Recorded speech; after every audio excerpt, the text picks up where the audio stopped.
Under Genghis Khan, Mongolia ruled over the largest land empire ever known. Today, sandwiched between the economic giants of Russia and China, it's struggling with widespread poverty and unemployment. This is despite sitting on a wealth of largely untapped natural resources like copper, uranium and gold.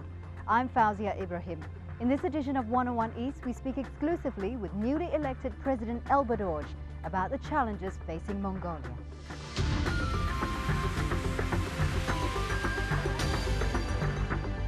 It's been nearly 20 years since Mongolia made the shift from a communist regime to a free market economy, but the transition has not been easy. Traditional livelihoods are on the decline as more Mongolians come here to the capital Ulaanbaatar in search of opportunities. Instead, many find unemployment and poverty.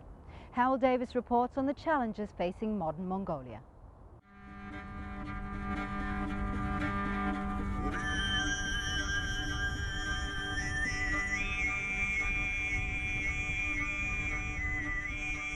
It's a landscape of extremes. Extreme beauty, extreme climate, and extreme isolation. In the vast, sparsely inhabited countryside of Mongolia, herders still follow a nomadic lifestyle, shifting to wherever there's food for their animals. We move a lot to the winter place, and we move a lot looking for better pasture, water, and land. If the pasture dries out, then we move. Where there is good food for the animals, we move there. BATSUKH has known no other way of life. He and his family have done well recently, with the last few years seeing their herd of sheep and goats increase to almost 200 animals. For him, herding has always provided freedom and security. We will never be unemployed like the city people. We don't need to worry about finding jobs. So it works well for us, just herding animals. The city people can be fired from their jobs any morning, and they worry a lot. We don't have that kind of problem. If the weather's good, we always have animals to herd. But change is happening. BATDORJ now uses a motorcycle, not a horse, to round up his animals, while an increasing number of Mongolians are leaving for the cities in the hope of salaried work. Herders have been following a nomadic lifestyle for hundreds, perhaps thousands of years, but an ever-increasing number are drawn to urban centres like Ulaanbaatar. More Mongolians now live in the towns and cities than in the countryside, and for many it's a battle to feed themselves and their families. The economic outlook for ordinary Mongolians has been shaped by the country's recent history. For 7 decades, from 1921, Mongolia was a one-party communist state. The World War II memorial that stands above Ulaanbaatar, a symbol of the country's closeness to the Soviet Union and its economic dependence on it. 1990 saw street protests that led to Mongolia embracing political and economic reforms. A new constitution turned the country into a free market democracy. But the collapse of the economy, after the withdrawal of Soviet support, triggered widespread poverty and unemployment. Some, particularly those who've moved to the cities in search of more opportunities, mourn the loss of the old certainties. The socialist system was better. Now people just talk. There is no improvement. The previous system was better. Now people in Mongolia are in crisis. Prices are increasing. Some families are almost starving. Such nostalgia is perhaps not surprising in the poor neighbourhoods scattered around Ulaanbaatar. Their inhabitants often newly arrived from the countryside, uneducated and with limited skills.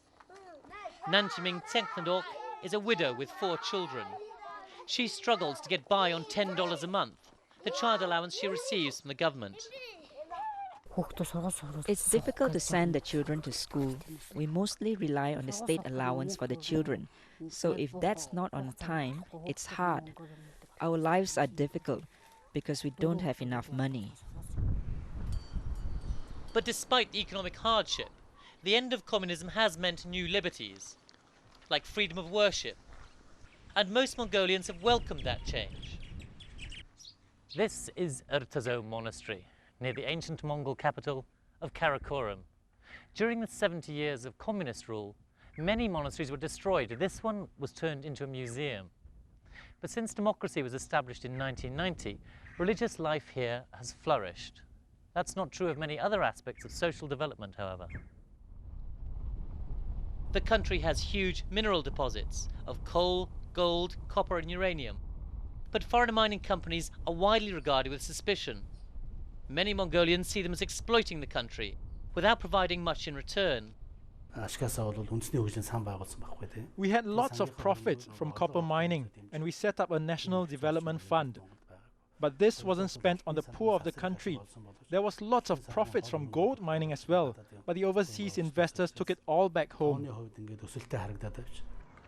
A recent boom in commodity prices also seems to have had little impact on reducing poverty, despite the economy growing at around 9% annually between 2004 and 2008. The SANT MARAL Foundation is an independent Mongolian body that has been conducting opinion surveys since 1994. Its director says many Mongolians think money from the boom disappeared into the pockets of politicians.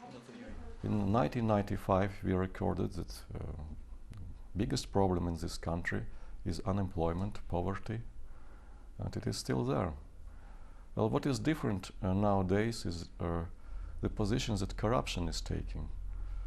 If in early 90s corruption was rather not that significant, at least in public attitude, then today it's at the top position of 10 major problems. Such corruption means less money for schools, hospitals and infrastructure. Even teachers at prestigious schools in the capital say the education system is failing pupils because of financial pressures. Working conditions in most secondary schools are very hard at the moment because there are so many children in one class. For example, in our school there may be 50 children. It's very difficult to work with so many. And with the poor government salaries that teachers, doctors and policemen receive comes small-scale corruption. A survey this year showed that 15% of households had paid bribes in the previous 3 months alone. But that's significantly down on the figure 3 years previously, when fully 25% had paid bribes. And for many Mongolians, such figures are grounds for guarded optimism. There's hope a new mining agreement at the giant OIDOV mine will serve as a template for future development. That's key to unlocking the country's vast mineral wealth. While new laws and a new anti-corruption agency have meant some progress against corruption. There were enormous public expectation that they would see a big fish behind the bars like day after. It didn't happen, of course, like that. But to date, they have convicted 35 cases involving former MP, minister, and department heads, and all other sorts of public officials. The head of Transparency International Mongolia cites reforms to the legal system as proof of change. Look, 20 years ago, there was no judiciary at all. Now they have to be more independent, and they're learning also to become independent in 20 years. And I see very, very much progress. We are not like Russia or other post-communist countries or China. We are much better on democracy. That's not to say Mongolia's path to democracy has been smooth. Just last year, rioters burnt down the offices of the governing Mongolian People's Revolutionary Party. 5 people died in the protests over disputed election results. But the deaths profoundly shocked many Mongolians, and presidential elections in May were trouble-free. They brought Tsakhia Elbegdorj into power, a man who campaigned on a slogan of change and who said anti-corruption would be his #1 priority. Only time will tell if he can live up to his campaign promises. But while many Mongolians say they face a long struggle ahead of them, they point out it's less than 20 years since the government was a one-party communist state. I'm so confident that things will get better. And I'm so confident that Mongolia will change in good direction. Because transition is always hard. It's a nation in transition. But when person in transition in life is hard enough, so it's the same thing. Transition, change is always hard. Back on the vast steppe, nomads continue to round up their horses, as they've done since time immemorial. But the country is in transition, is changing.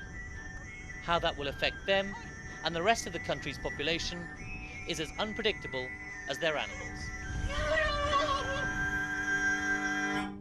Coming up after the break, we speak with Mongolia's new president about the challenges facing his country. Stay with 101 East.